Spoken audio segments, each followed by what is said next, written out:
दोस्तों जब भी एक एस्पिरेंट यूपीएससी मेंस की आंसर राइटिंग की शुरुआत करता है, सबसे बड़ा चैलेंज जो फेस करता है वो ये है कि आंसर किस तरीके से लिखा जाए, कैसे मिनिमम पॉसिबल वर्ड्स में अपनी बात को कहा जाए, इंट्रोडक्शन कितनी लाइंस का होना चाहिए, डायग्राम्स कैसे आंसर में इंटीग्रेट किए जाएंगे। तो आइए ये सब अंडरस्टैंड करते हैं रैंक वन शक्ति दुबे जी की आंसर शीट से।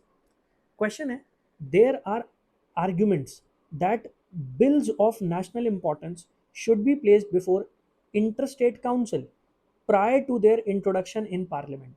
Discuss in the light of the issues that have been observed in the passage of bills in the parliament in recent times.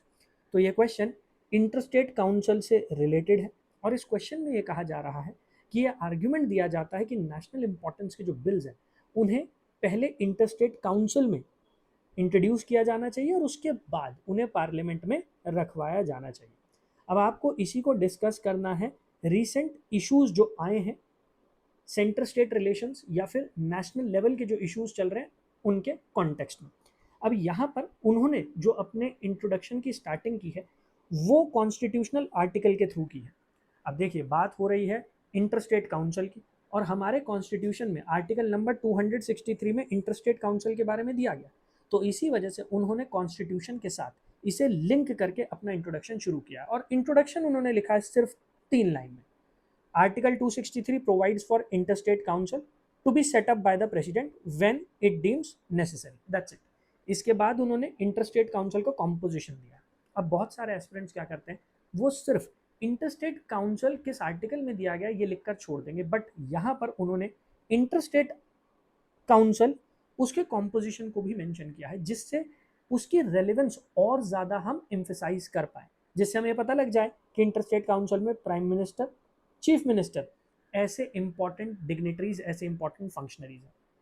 इसके बाद वो लिखती हैं, there have been suggestions to refer the bills of national importance to interstate council.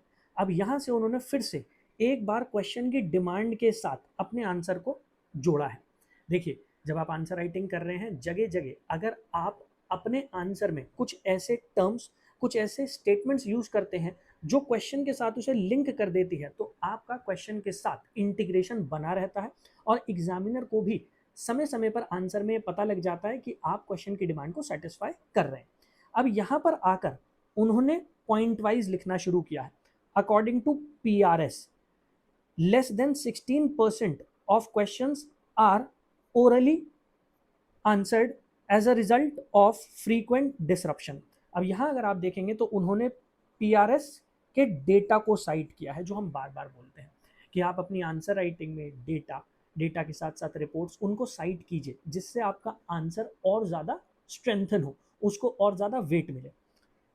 आगे चलते हैं, frequent use of money bill route to avoid scrutiny by Rajya Sabha. अब यहाँ पर अगर आप देखेंगे उन्होंने मनी बिल उसको यूज किया है और उसे अंडरलाइन किया है, जो हम बोलते हैं कि जब आप आंसर राइटिंग कर रहे हैं तो इंपॉर्टेंट कीवर्ड्स को अंडरलाइन कीजिए।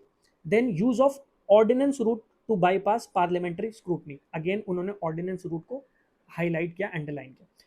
आप देख रहे होंगे उन्होंने पॉइंट फॉर्मेट में अपने आंसर को लिखा है और हर पॉइंट 2-2 लाइन का है। The number of bills being referred to parliamentary committees has reduced in the past few years. Again parliamentary committees को उन्होंने emphasize किया underline करके। तो इस आंसर से आप इतना ज़रूर अंडरस्टैंड किए होंगे कि पॉइंट फॉर्मेट में आप लिखिए और जो पॉइंट आप लिख रहे हैं they must be short and crisp. आप 2 से 3 लाइन के पॉइंट्स लिखेंगे तो आपका आंसर इफेक्टिव बनेगा। इसके साथ साथ इंपॉर्टेंट बातों को हाईलाइट करते रहिए, इंपॉर्टेंट बातों को अंडरलाइन करते रहिए। आगे चलते हैं, interstate council being a multilateral organization will lead to reduction in trust deficit between the center and states। अब यहाँ पर उन्होंने अगेन बहुत शॉर्ट क्रिस्प तरीके से इंटरस्टेट काउंसिल का जो रोल है, उसकी जो वैल्यू है, इंपॉर्टेंस है, उसको एम्फेसाइज किया है कि वो ट्रस्ट डेफिसिट जो बन रहा है सेंटर और स्टेट के बीच में उसको रिड्यूस कर सकता है। और यहाँ आप देखेंगे अगेन उन्होंने एक पॉइंट ऐड किया है और बहुत क्रिस्प तरीके से, मतलब जो भी आंसर्स आप लिख रहे हैं कोशिश ये होनी चाहिए कि उसका इंट्रोडक्शन 3 से 4 लाइनों का हो मैक्सिमम, आंसर की बॉडी पॉइंट फॉर्मेट में लिखी जाए एंड अलोंग विद दैट जो भी पॉइंट्स आप लिख रहे हैं वो 2 से 3 लाइन के होने चाहिए। ये रैंक 1 की आंसर शीट है जिससे आप बहुत कुछ अंडरस्टैंड कर सकते हैं, बहुत कुछ सीख सकते हैं। आंसर राइटिंग को लेकर और भी आपका कोई डाउट हो तो कमेंट सेक्शन में ज़रूर बताइएगा। दोबारा मुलाकात होगी आपसे एक ऐसी ही टॉपर की आंसर शीट के साथ।